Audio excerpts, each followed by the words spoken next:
వరంగల్ జిల్లాలోని ఐనవోలు మల్లన్న స్వామి ఆలయంలో సంక్రాంతి నుంచి ఉగాది వరకు జాతర జరగనుంది. ప్రధానంగా భోగి, సంక్రాంతి, కనుమ రోజుల్లో లక్షల మంది భక్తులు స్వామివారిని దర్శనం కోసం తరలిరానున్నారు. దీంతో జాతర ఏర్పాట్లు ఘనంగా చేస్తున్నారు ఆలయ అధికారులు. ఆలయ పరిసరాల్లో ఆధ్యాత్మిక శోభ వెల్లివిరుస్తోంది. మల్లన్న స్వామికి పసుపు బండారితో పట్నాలు, ఒగ్గు కథలు, బోనం సమర్పణలపై మరింత సమాచారం కృష్ణమోహన్ అందిస్తారు. మల్లికార్జున స్వామి దేవస్థానం సంక్రాంతి నుంచి మొదలై ఉగాది వరకు 3 నెలల పాటు కూడా ఈ జాతర కొనసాగుతుంది. సంక్రాంతి వచ్చిందంటే చాలు హైదరాబాద్తో పాటు ఇతర రాష్ట్రాల నుంచి కూడా పెద్ద ఎత్తున భక్తులు తరలివేస్తారు. కోరమీసాల మల్లికార్జునుడికి పట్నాలతో కావచ్చు, బోనాలు ఇవన్నీ వేసి మొక్కులు చెల్లించుకోవడం ఆనవాయితీగా వస్తుంది. కోరికలు తీర్చే కొంగు బంగారంగా ఈ దేవుని కొలుస్తారు.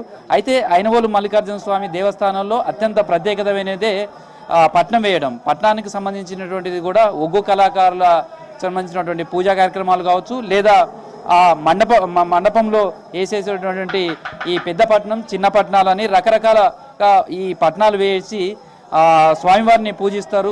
ఈ పట్నం వేస్తే తమ కోరికలన్నీ నెరవేరుతాయి అనేది భక్తుల విశ్వాసం. అందుకే ఈ సంక్రాంతికి సంబంధించి చూస్తే ఈ 3 రోజులు అంటే భోగి కావచ్చు, సంక్రాంతి, మకర సంక్రాంతి, ఈ 3 రోజులు ఈ ఆలయ ప్రాంగణం అంతా కూడా భక్తులతోటి కిటకిలాడుతుంది. ఎటు చూసినా కానీ ఇలాంటి పట్నాలు వేస్తున్నటువంటి దృశ్యాలే మనకు కనిపిస్తాయి. మొత్తంగా సంక్రాంతి 3 రోజులు కూడా ఎటు చూసినా కానీ ఆ మల్లన్న నామస్మరణతోటే ఐనవోలు మల్లికార్జున స్వామి దేవస్థానం అంతా కూడా మారుమోగుతుంది. ప్రస్తుతం అయితే అసలు ఈ పట్నం ఎలా వేస్తారు, తర్వాత ఈ ఒగ్గు కళాకారుల పూజలు ఎట్లా జరుగుతాయి కూడా తెలుసుకుందాం. ఎందుకంటే మకర సంక్రాంతి నుంచి స్టార్ట్ అవుతుంది పండుగ. ఈ పట్నం అనే దానికి సంబంధించి ఎట్లా వేస్తారు, పట్నం వేయడంలో ఉన్నటువంటి ప్రాముఖ్యత ఉంటుంది, ఏ విధమైనటువంటి నమూనాలతో వేస్తుంటారు. పట్నం భక్తులు నలుమూల నుంచి భక్తులు వస్తారు. 13, 14, 15 నుండి స్టార్ట్ అవుతుంది పండుగ స్టార్ట్ అవుతుంది.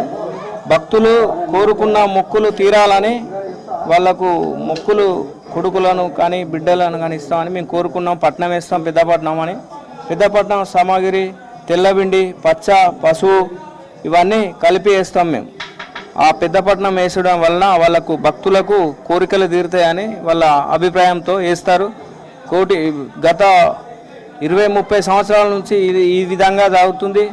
350 ఒగ్గు పూజాలం మా తాతల తండ్రుల కాంచి ఇదే వృత్తి చేస్తుంటాం మేము.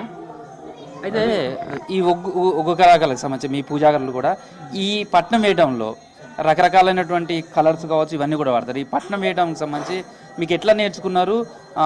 చిన్న పట్నం అంటారు, పెద్ద పట్నం అంటారు, ఇట్లా ఎన్ని రకాల పట్నాలు వేయడం, మొక్కులు చెల్లించుకోవడంలో ఉంటుంది? మేము తెల్లబిండి, పచ్చ, పసుపు కలర్స్తో పట్నం వేస్తాం. చిన్న మా తాతల కాంచని ఇది పట్నాలు వేస్తారు ఎప్పటికీ బాగానే. ఒక పెద్ద పట్నం వేయాలంటే ఎంత టైం పడుతుంది? చిన్న పట్నం వేయాలంటే ఎంత టైం పడుతుంది? పెద్ద పట్నం వేయాలంటే ఒక 2 గంటలు, మినిమం 3 గంటలు పడుతుంది. చిన్న పట్నం వేయాలంటే ఒక పావు గంట, చిన్న వేసుడు అరగంట అయింది. పెద్ద పట్నం వేయాలంటే 2-3 గంటలు టైం పడుతుంది. దాంతో ఇప్పుడు ఏదైనా గుడికి పోతే అర్చకులు పూజలు చేస్తారు, కానీ ఇక్కడికి వస్తే మల్లన్న దగ్గరికి వస్తే మీరే ప్రధానం వాళ్ళ మొక్కులు చెల్లించుకోవాలంటే. ఎట్లా వాళ్ళ పూజలు ఏమేమి ఉంటాయి? ఎట్లా మీ వైపు నుంచి వాళ్ళకి ఎట్లా చేస్తుంటారు? మా వైపు నుంచి అంటే వాళ్ళు భక్తులు వస్తే వాళ్ళకు తెల్లబిండి, పచ్చ, పసుపు, కుడక, పోక, ఖర్జూరాలు, దేని మొక్కులు, కూరమీసాలు కానీ, తొట్టెలు, గొడుగులు, వాళ్ళు బాసింగాలు, వాళ్ళ మొక్కులు తెస్తే మేము పట్నం వేసి వాళ్ళను మల్లన్న దేనికి చెప్పినట్టు చేస్తాం. కథల కొంతమంది భక్తులు కూడా ఉన్నారు. ఎక్కడి నుంచి వచ్చిందమ్మా? ఏం మొక్కినావు? ఏం పట్నం ఎట్లుంది? మల్లన్నకు ప్రసాదిస్తావా? ప్రతి సంవత్సరం వస్తా నేను. ఎక్కడి నుంచి వచ్చారు? ఈ మల్లన్న అంటే ఎట్లా ఉంటుంది ఇక్కడ పూజలు కానీ ఇవంతా? మేము హైదరాబాద్ నుండి వచ్చాము. ఇక్కడ కోరుకున్నవి జరుగుతాయంటే ఆయన మల్లన్న చూడడానికనే వచ్చాము. ఎట్లా అంటే మల్లన్న గురించి ఏం తెలుసు? ఇక్కడ గుడి ఎట్లా అనిపిస్తుంది? ఇదివరకు వచ్చిందా పట్నాలు వేయడం కానీ, ఒగ్గు పూజారులు చెప్పే ఆ స్టోరీస్ కానీ ఇవన్నీ వింటున్నారా? ఎట్లా అనిపిస్తుంది? మంచిగా హ్యాపీగా ఫీల్ అవుతున్నాం. మల్లన్న స్వామి అంటే మాకు చాలా ఇష్టం. ఎప్పుడు మల్లన్ననే మొక్కుతాం. అయితే ఫస్ట్ టైం రావడం ఐనవోలు మల్లన్న చూడడానికి ఇష్టం. మల్లన్న స్వామి అంటే పట్నం తోటి మొక్కులు చెల్లించుకుంటున్నారు. ఆలయానికి సంబంధించినటువంటి ఈవో ఉన్నారు, వాళ్ళతో కూడా మాట్లాడదాం. మల్లన్న జాతరకు సంబంధించి ఏర్పాట్లు ఎట్లా ఉన్నాయి? తర్వాత మకర సంక్రాంతి నుంచి సోమవారం నుంచి కూడా భోగి నుంచే పెద్ద ఎత్తున భక్తులు వస్తారు. మకర సంక్రాంతి రోజు అయితే విపరీతమైనటువంటి క్రౌడ్ ఉంటుంది. ఎట్లా ఉండేది ఈసారి జాతరకు సంబంధించినటువంటి ఏర్పాట్లు ఎలా ఉన్నాయి? మనం గతంలో పోల్చుకుంటే దాంట్లో కొన్ని లోటుపాట్లు జరిగిన మాట వాస్తవం. దాన్ని దృష్టిలో పెట్టుకొని మనం ఈసారి 2025 సంవత్సరం సంక్రాంతి నుంచి ఉగాది వరకు జరిగే 3 మాసాల జాతరకు మనం అన్ని ఏర్పాట్లు కూడా చేస్తున్నాం. ఈ యొక్క 3 రోజులు భోగి, మకర సంక్రాంతి, కనుమ, ఈ 3 రోజులు చాలా బాగా విపరీతమైన పబ్లిక్ రావడం జరుగుతుంది. గతంలో ఏంటంటే సమ్మక్క సారలమ్మ జాతర ఉండడం వల్ల ఎక్కువ వస్తున్నారు, కానీ ఈ సంవత్సరం బాగా రావడం జరుగుతుంది. ఈ వచ్చే పబ్లిక్ కూడా ఎలాంటి ఇబ్బందులు లేకుండా కూడా అన్ని సదుపాయాలు కూడా ఏర్పాటు చేయడం జరిగింది.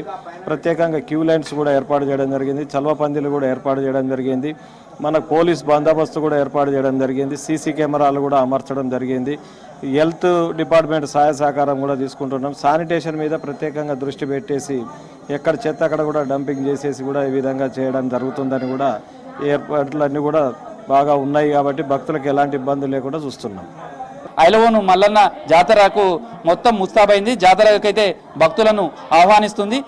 సంక్రాంతి రోజు మాత్రం ఈ ప్రాంతం అంతా కూడా భక్తులతోటి సందడిగా మారుతుంది. ఎటు చూసినా మల్లన్న నామస్మరణతోటే ఈ ప్రాంతం అంతా కూడా మారుమవుతుంది. వీడియో జర్నలిస్ట్ రాజుతో కృష్ణమోహన్, V6 న్యూస్, ఐనవోలులోని మల్లికార్జున స్వామి దేవస్థానం నుంచి.